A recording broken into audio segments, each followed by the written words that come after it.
back, relax, and maybe get yourself a snack.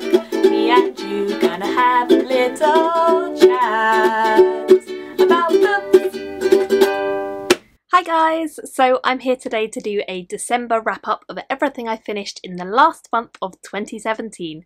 So I read less this month than any other month, mainly because I was mostly seeing family and getting up to lots of Christmassy things and New Year things and basically just having a really chilled out month. I did not read an awful lot. I mean, I still read a lot, but not as much as I normally do. But that's fine, because I actually had a really good reading month and I enjoyed everything I read to varying degrees. Some of them I totally loved. So let me tell you what I read and what I rated it. The first thing on my list is a children's book that I audiobooked, and this is How to Train Your Dragon by Cressida Kowal. I think this is the first book in the series, and it's actually an audiobook that is narrated by David Tennant, which was fantastic. I don't really know David Tennant from Doctor Who or anything because I've never really watched it, but he was really good as a narrator for this series, and it worked so well.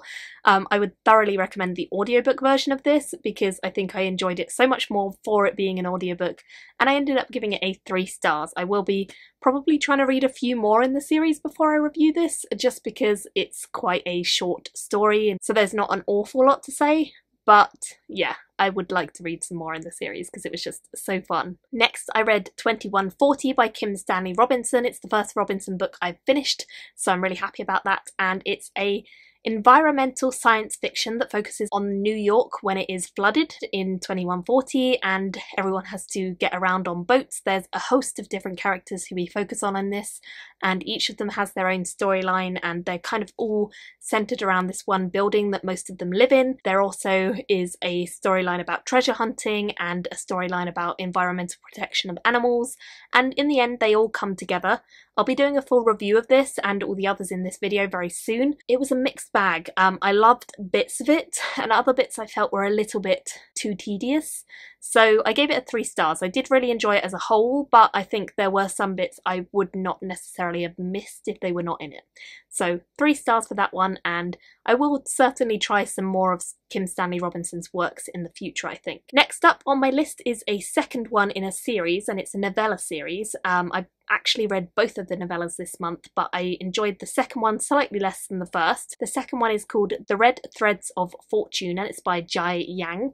I really enjoyed the first one, and I thought the second one was going to be in a similar vein, but the second one is more of a monster hunt than it is a sort of coming of age story. But what I did love about these novellas, both of them, is that they deal with non-binary characters and also LGBTQ+ themes of love and courtesy and compassion and understanding, and it's filled with really great themes. So I gave this one a 3.5.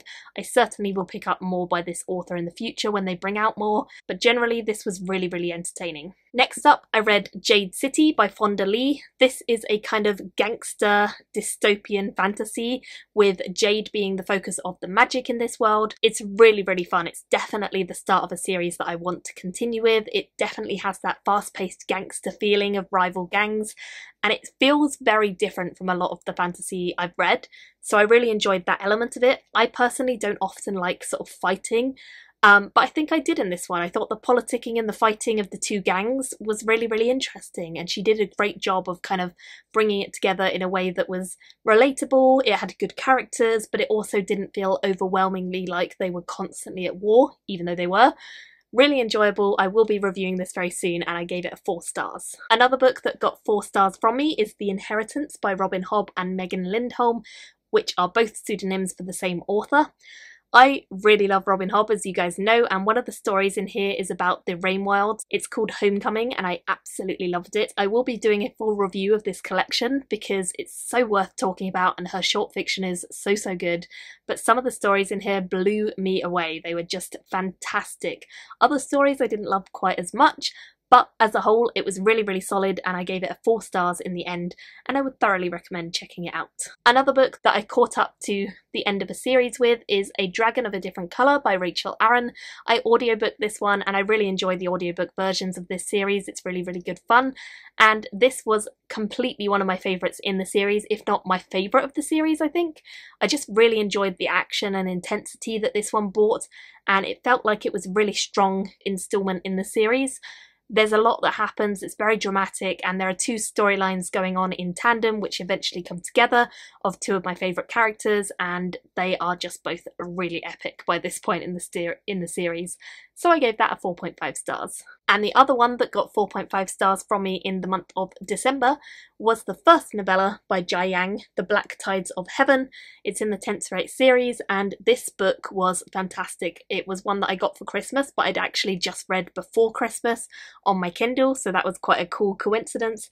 And I'm so happy to have a physical edition of this. I'll definitely have to pick up the second one in physical too. I believe there's going to be 2 more in the series as well. But yeah, this was fantastic. It was so good. And the original reason I picked this up was because one of my friends, James, had recommended it to me. And then also Ken Liu has a little quote on the front which says, "Full of love and loss, confrontation and discovery. Each moment is a glistening pearl, all strung together in a wonder of world creation."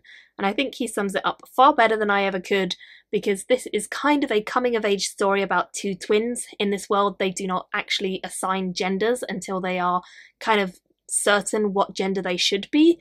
So people are genderless until they come of a certain age or they come of a certain maturity and they know who they are and who they're meant to be and who they want to be.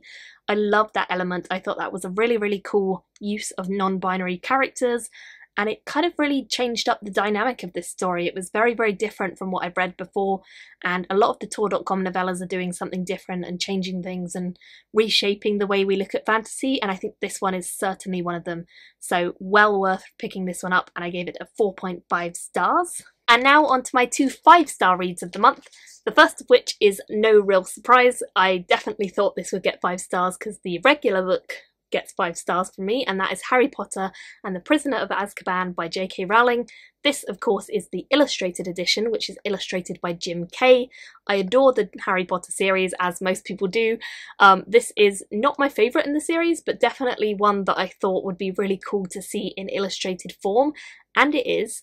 As you can see from the front cover with the night bus on, it's beautiful, and the illustrations inside are just as gorgeous. So we have the big black dog, we have this slightly scary one of Uncle Vernon's sister, and we have this one of the divination teacher. There's loads of others, but I don't want to really spoil it for you guys, so needless to say, I thoroughly recommend the illustrated editions, and I think they are just superb. And then the final one that I gave 5 stars to in 2017 was this one, Warlocks Sun Rising by Damien Black.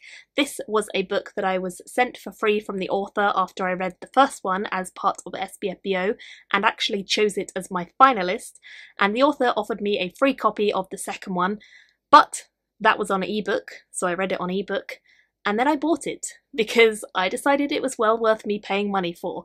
It's great. I gave this 5 stars because it is just such a new favourite series for me. I cannot wait for the third one to come out. There's so much I want to know what's going to happen.